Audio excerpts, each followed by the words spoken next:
Hello, my lovelies, and welcome back to Bedtime Stories with Celosia Crane and our second Welsh mythology episode. Before we dive into the story, I'd like to take a moment to tell you about the first tier that you can subscribe to become a patron and support not only this podcast, but also my work as a speculative fiction author.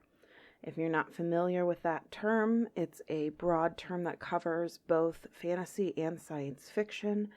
Currently, I am working on a gaslight fantasy in which I'm mixing together Greek mythology and Victorian England. So I'm having a lot of fun with that. However, back to Patreon. So the first tier that you can become a patron at is $1 a month. Pledging your support at the $1 tier, our nymph tier, gets you access to that gaslight fantasy, as well as access to my Mythology Monday post series, where I introduce you to a new mythological creature every Monday and tell you a little bit about their history. Now, without further ado, let's get back to our story, and this week, we are reading the story titled The Touch of Clay. Long, long ago, before the Cymry came into the beautiful land of Wales, there were dark-skinned people living in caves. In these early times, there were a great many fairies of all sorts, but of very different kinds of behavior, good and bad. It was in this age of the world that fairies got an idea riveted into their heads, which nothing, not even hammers, chisels, or crowbars, can pry up. Neither horsepower, nor hydraulic force, nor 16-inch bombs, nor cannonballs, nor torpedoes can drive it out. It is a settled matter of opinion in fairyland that, compared with fairies, human beings are very stupid. The fairies think that mortals are dull-witted and awfully slow when compared to the smarter and more nimble fairies that are always up to date in doing things. Perhaps the following story will help explain why this is. These ancient folks who lived in caves could not possibly know some things that are like ABC to the fairies of today. For the Welsh fairies, King Puck and Queen Mab, know all about what is in the telegraphs, submarine cables, and wireless telegraphy of today. Puck would laugh if you should say that a telephone was a new thing to him. Long ago, in Shakespeare's time, he boasted that he could put a girdle round the earth in 40 minutes. Men have been trying ever since to catch up with him, but they have not gone ahead of him yet. If, only 300 years ago, this were the case, what must have been Puck's fun when he saw men in the early days working so hard to make even a clay cup or saucer. These people who slept and ate in cave boarding houses knew nothing of metals or how to make iron or brass tools, wires or machines, or how to touch a button and light up a whole room, which even a baby can do now. There is one thing that we, who have traveled in many fairylands, have often noticed and told our friends, the little folks, and that is this. All the fairies we ever knew are very slow to change either their opinions, or their ways, or their fashions. Like many mortals, they think a great deal of their own notions. They imagine that the only way to do a thing is in that which they say is the right one. So it came to pass that even when the Cymric folk gave up wearing the skins of animals and put on pretty clothes woven on a loom and ate out of dishes instead of clamshells, there were still some fairies that kept to the notions and fashions of the cave days. To one of these came trouble because of this failing. Now, there was once a pretty nymph who lived in the Red Lake, to which a young and handsome farmer used to come to catch fish. One misty day, when the lad could see only a few feet before him, a wind cleared the air and blew away the fog. Then he saw near him a little old man standing on a ladder. He was hard at work in putting a thatched roof on a hut which he had built. A few minutes later, as the mist rose and the breezes blew, the farmer could see no house, but only the ripplings of water on the lake's surface.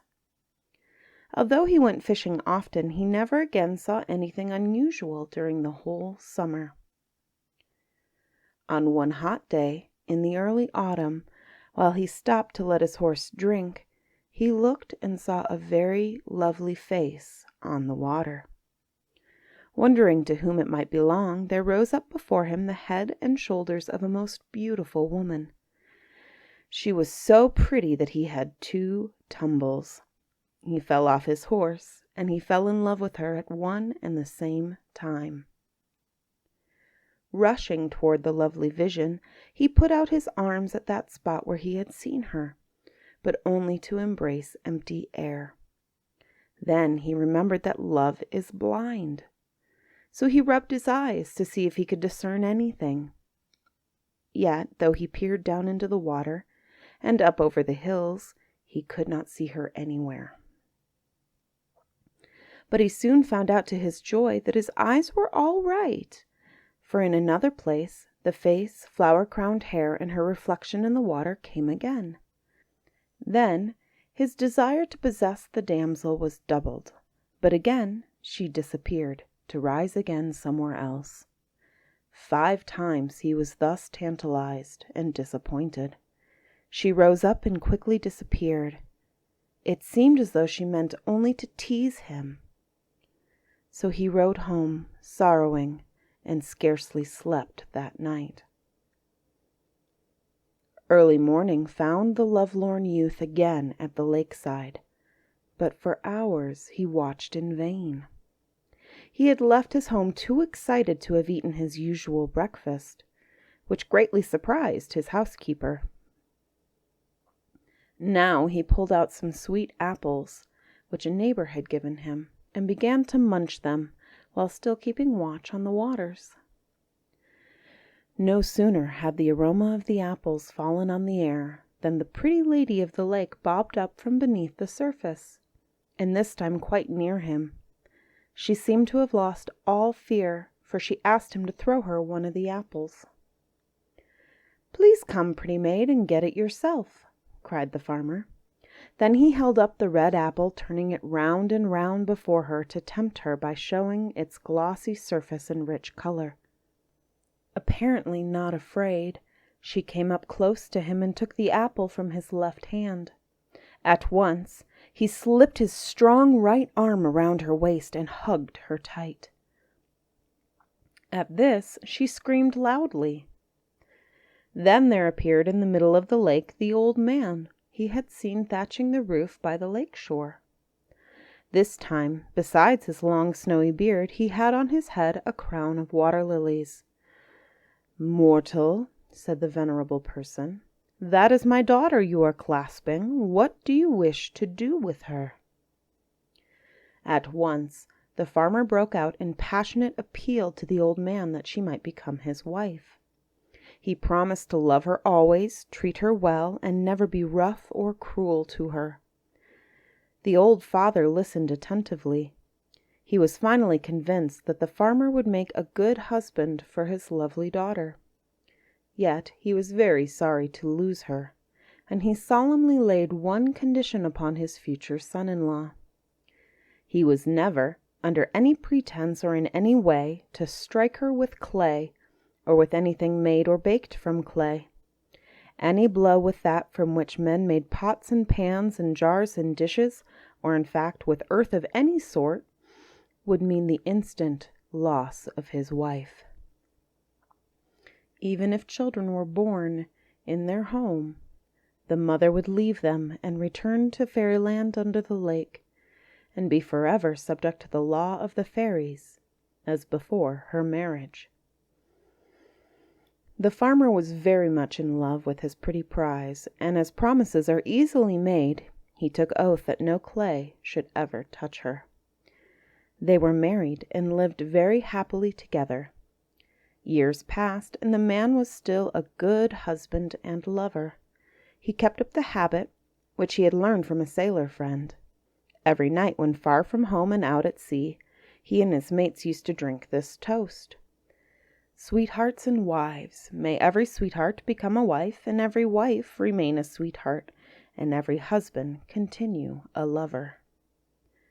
So he proved that though a husband, he was still a lover by always doing what she asked him and more. When the children were born and grew up, their father told them about their mother's likes and dislikes, her tastes and her wishes, and warned them always to be careful. So it was altogether a very happy family. One day, the wife and mother said to her husband that she had a great longing for apples. She would like to taste some like those which he long ago gave her. At once the good man dropped what he was doing and hurried off to his neighbor, who had first presented him with a trayful of these apples. The farmer not only got the fruit, but he also determined that he would plant a tree and thus have apples for his wife whenever she wanted them. So he bought a fine young sapling to set in his orchard, for the children to play under and to keep his pantry full of the fine red-cheeked fruit. At this his wife was delighted. So happy enough, in fact, too merry to think of anything else, they both, husband and wife, proceeded to set the sapling in the ground. She held the tree while he dug down to make the hole deep enough to make sure of its growing. But farmers are sometimes very superstitious. They believe in luck, though not in puck. Some of them have faith in what the almanac and the patent medicine may say, and in planting potatoes according to the moon, but they scout the idea of there being any fairies. With the farmer, this had become a fixed state of mind, and now it brought him to grief, as we shall see. For though he remembered what his wife liked and disliked, and recalled what her father had told him, he had forgotten that she was a fairy. With this farmer and other Welsh mortals, it had become a habit, when planting a young tree, to throw the last shovelful of earth over the left shoulder. This was for good luck. The farmer was afraid to break such a good custom, as he thought it to be. So merrily he went to work, forgetting everything in his adherence to habit. He became so absorbed in his job that he did not look where his spadeful went, and it struck his dear wife full in the breast. At that moment she cried out bitterly, not in pain, but in sorrow. Then she started to run toward the lake. At the shore she called out, "Goodbye, dear, dear husband," then leapt into the water, where she was never seen again, and all his tears and those of the children never brought her back. And that is the end of The Touch of Clay. I hope you enjoyed our foray into Welsh mythology, and am excited to bring to you the other 3 stories that we get this month, since January has 5 Saturdays.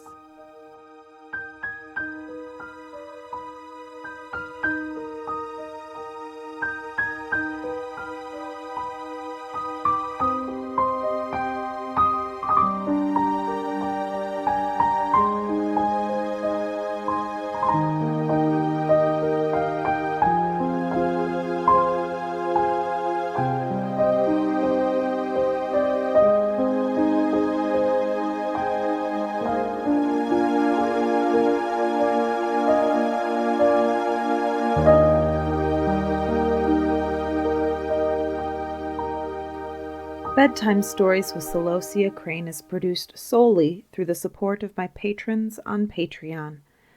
To become a patron for as little as $1 a month, please visit www.patreon.com/Celosia Crane.